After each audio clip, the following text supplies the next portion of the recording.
Bonjour, c'est Céline, bienvenue. Donc pour ceux qui ne me connaissent pas encore, je suis facilitatrice d'évolution et je vous accompagne sur votre chemin vers un état de mieux-être émotionnel, mental, corporel et spirituel. Mais ma première vocation, c'était éducatrice spécialisée. Et à ce titre, j'ai le plaisir aujourd'hui d'accueillir Fabienne Bonte. Bonjour Fabienne. Bonjour Céline. Alors Fabienne Bonte, vous êtes présidente de l'association Trisomie 21 Loiret. Alors aujourd'hui, ça serait intéressant que vous puissiez présenter l'association. Donc je suis donc la présidente, oui, de l'association Trisomie 21 Loiret. Ça fait 5 ans maintenant. C'est une association qui est née en 1982. Donc elle date depuis quelques temps. Ça a été fait par des parents et des professionnels qui se sont retrouvés et ont eu l'idée de faire cette association. Il y a actuellement 68 adhérents de l'association. Nous avons plusieurs objectifs. Alors déjà, dès le départ, dès l'annonce en fait de la trisomie 21, on peut rencontrer les parents et répondre à leurs questions. Même pendant la grossesse, si il y a eu une annonce de trisomie 21, on peut les aider. On appelle ça une cellule d'écoute où un professionnel et un parent reçoivent les parents pour leur questionnement. Et l'association a donc aussi comme objectif de mettre en place en fait des projets pour viser l'autonomie de ces personnes et permettre l'inclusion dans notre société. Donc on va leur proposer des ateliers du genre art-thérapie, ça c'est pour les plus petits, atelier cuisine, atelier informatique, atelier photo. On leur propose aussi des après-midi jeunes où ils vont avoir un groupe de parole qui est supervisé par une psychomotricienne. Et nous allons aussi proposer des activités qui permettent de les mettre en lien avec les personnes du milieu ordinaire pour prouver en fait que c'est des personnes qui sont capables de faire beaucoup de choses. Donc on organise des soirées festives où alors les jeunes vont servir les personnes et vont les rencontrer, vont discuter avec eux. On propose une randonnée qui a été faite à Yèvre, le Châtel, et vraiment c'est une rencontre entre le milieu ordinaire et les personnes porteuses de trisomie, et c'est très riche. Voilà. Et d'ailleurs, à Yèvre, depuis que nous faisons ces randonnées, ça fait quelques années, il y a un restaurant qui vient de s'ouvrir avec des personnes porteuses de trisomie qui servent. Voilà, c'est génial. Super. Et on accompagne bien sûr les parents dans toutes les démarches administratives et les soutiens psychologiques. Voilà.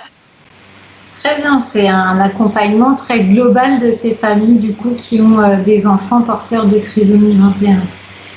C'est ça.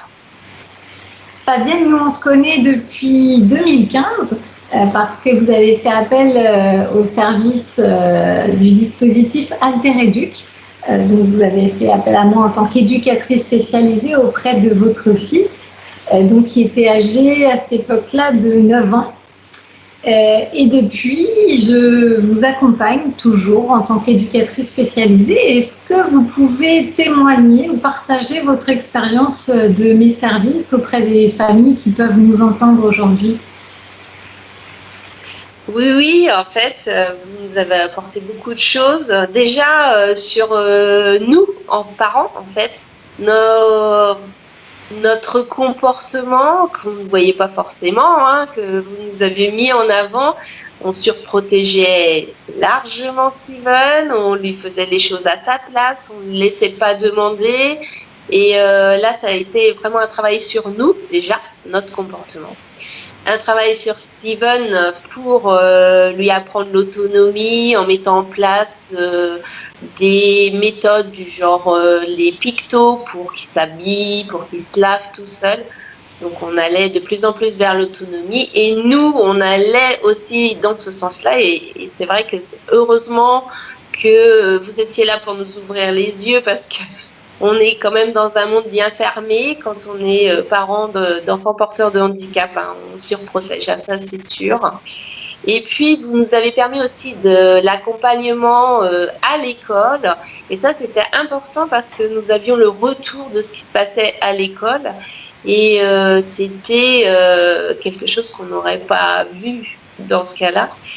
Et un lien avec les enseignants. Je pense que vous avez apporté beaucoup, une aide pour les enseignants, une méthode de travail, un soutien dans les équipes éducatives, parce que c'est quand même une épreuve pour les parents.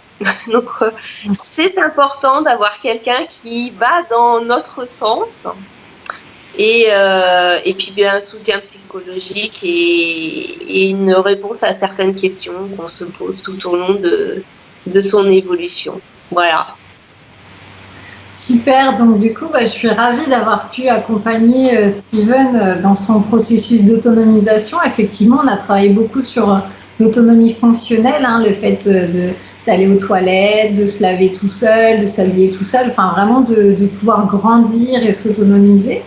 Votre positionnement parental, c'est normal, hein, quand on est parent, on n'a pas forcément le recul qu'on peut avoir au niveau éducateur spécialisé avec tous les enjeux relationnels. Donc ça, c'est tout à fait normal. Et puis, on a vraiment travaillé ensemble. Donc ça, c'était vraiment chouette. Et puis, après, au niveau scolaire, oui, les ajustements au niveau des stratégies comportementales, parce que je connaissais bien Steven, donc je pouvais apporter ça à l'école. Et puis, pouvoir faire médiation, effectivement, entre l'école et puis vous, en tant que famille. Voilà, ça a été un travail fort enrichissant. Je vous remercie beaucoup pour ce partage d'expérience auprès d'autres familles qui peut-être auront besoin d'un accompagnement de ce type. Et puis depuis septembre 2019, j'ai mis en place un protocole expérimental aussi de soins énergétiques auprès d'enfants, d'adolescents ou d'adultes porteurs de troubles divers, pathologies, handicaps, qui permettent vraiment de travailler sur un apaisement émotionnel, sur une réharmonisation énergétique, sur le fait de pouvoir diminuer l'agitation, faciliter aussi la concentration. Donc voilà, ce protocole est toujours en place actuellement et ce que je peux pour l'instant en dire, c'est qu'à chaque fois que les jeunes viennent pour le moment du soin, il y a un apaisement total, même les enfants les plus agités, il y a un apaisement total de l'enfant qui se fait à ce moment-là et souvent il réclame d'ailleurs ces soins. Je ne sais pas si Steven les réclame, mais en tout cas c'est vrai que quand il vient lui en soin, il est apaisé. Ah il est souriant et il attend, hein, ça c'est clair.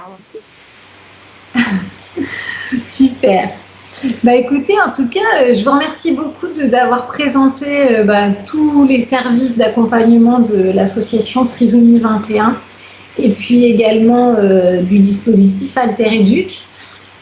J'espère que voilà, votre évolution va continuer pour votre belle et grande famille. Merci beaucoup à vous, Céline. À très bientôt, au revoir. Au revoir.